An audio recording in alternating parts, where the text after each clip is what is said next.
ॐ अथ श्री सप्तश्लोकी दुर्गा शिव उवाच।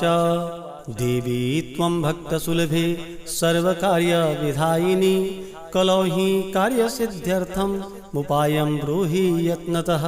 दिव्योवाच शृणु देव प्रवक्ष्यामि कलौ सर्वेष्टसाधनं मया तवैव स्नेहेनाप्यं वास्तिः प्रकाश्यति।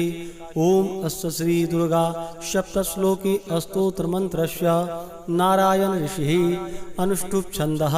श्री महाकाली महालक्ष्मी महासरस्वत्यो देवताः श्री दुर्गा प्रीत्यर्थं सप्तश्लोकी दुर्गा पाठे विनियोगः।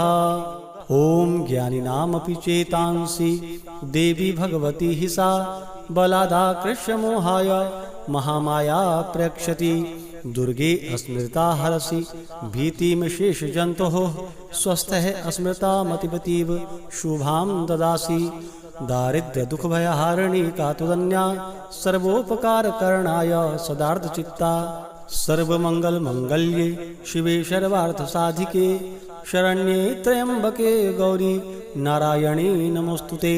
शरणागतदिनार्थ परित्राणपरायणे सर्वस्यार्तिहरे देवी नारायणी नमोस्तुते। सर्वस्वरूपे सर्वेशे सर्वशक्ति समन्विते भयवस्त्राहिनो देवी दुर्गे देवी नमोस्तुते। रोगा न शेषा न पहंसि तुष्टा रुष्टा तु कामान् सकलान् भीष्टान्। त्वामाश्रितानां न विपन्नराणां त्वामाश्रिता हयाश्रयतां प्रयान्ति। सर्वबाधा प्रशमनं त्रिलोकेशाखिलेश्वरी एवमेव त्वया कार्यम् अस्मद्वैरी विनाशनम्। ॐ श्री सप्तश्लोकी दुर्गा सम्पूर्णम्।